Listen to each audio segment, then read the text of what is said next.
আসসালামু আলাইকুম এভরিওয়ান, কেমন আছেন সবাই? অনেক দিন পরে আরও একটি ভিডিও নিয়ে চলে আসলাম।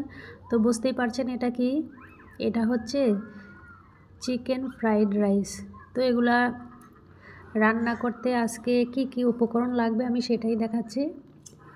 এখানে হচ্ছে ক্যাপসিকাম নিয়েছি, গাজর নিয়েছি, পেঁয়াজ কুচি নিয়েছি, তারপরে কাঁচামরিচ নিয়েছি, আর এগুলো হচ্ছে ডিমগুলো আগেই আমি তৈরি করে নিয়েছিলাম। আর এগুলো হচ্ছে চিংড়ি মাছ। তো আমি এখন সবগুলোকে ফ্রাই করে নিতেছি। তো আজকে কোনো পানি দিয়ে রান্না হবে না। তো আমি যে নিজে থেকে শিখেছি তা না, আমিও কিন্তু ইউটিউব দেখেই শিখেছি। সত্যি অনেক মজার হয়েছে রান্নাটা। তো তাই ভাবলাম যে আপনাদের সাথেও শেয়ার করি। তো আমি এখানে চিংড়ি মাছগুলো ভেজে নিতেছি। আর আমার কথাবার্তায় যদি কোনো ভুল হয়ে থাকে ক্ষমা দৃষ্টিতে দেখবেন, মানুষ মাত্রই ভুল হয়। তো সবজিগুলোকে আমি আরও একবারও দেখিয়ে দিতেছি।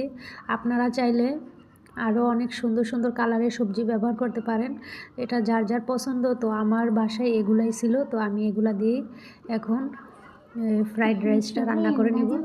তো সবগুলো আমি একসাথেই ভেজে নিতেছি সবজিগুলা। তবে মাস্ট বি গাজরটা লাগবে, কারণ গাজরটা কিন্তু কালারটা খুব সুন্দর করে। দেখুন কত সুন্দর লাগতেছে। তো এই যে আমার ভাজা হয়ে গেছে, আমি কিন্তু একদম পুরোপুরি ভাজি নাই। তো এখানে আমি চিনি নিয়ে নিয়েছি, তারপরে হচ্ছে টমেটো সস, এগুলো আমি একসাথে মেখে নিতেছি। তো এগুলো আমি এখন এই যে কড়াইতে ঢেলে দিয়েছি। এখন এগুলোকে আমি আরও একটু নেড়ে চেড়ে ভেজে নেব। আমি কিন্তু কোনো পানি ইউজ করতেছি না, একদম সহজ একটা রেসিপি।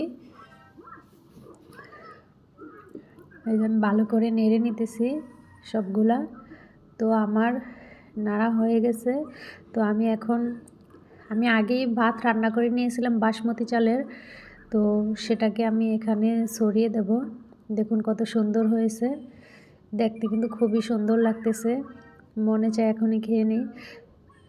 এই যে আমি এখন একটু বড় কড়াইতে ঢেলে দিয়েছি। এখন আমি ভাত মিক্স করে দিয়ে এগুলাকে অ্যাডজাস্ট করে নেব। এই যে আমার ক্যামেরাটা হাতে, সেজন্য আমি ভালো করে মাখতে পারতেছি না। আর এই যে এটা হচ্ছে সয়া সস, এটাও আপনার লাগবেই দেওয়া। এটা দিলে আপনার রান্নার স্বাদ অনেকটা বেড়ে যায়। তো এই যে আমি দিয়ে দিলাম পরিমাণ মতো। তো সব কিছু দেওয়ার পরে একদম লাস্টে গিয়ে লবণ দিবেন, না হয় কিন্তু সয়া সসে কিন্তু লবণ থাকে, তাহলে কিন্তু একদম লবণ বেশি হয়ে যাবে। তো এই যে আমি এখন বাচ্চাদেরকে খাওয়াবো, সেজন্য আমি অল্প একটু ভেজে নিলাম ভালো করে। তো এই যে আমার হয়ে গেছে। রেস্টুরেন্টে খাওয়ার চাইতে বাসায় নিজেরাও ট্রাই করলাম, দেখুন হয়ে গেছে আমার রান্নাটা। তো আমি বাচ্চাদেরকে খাওয়াইছি, অনেক ভালো লেগেছে।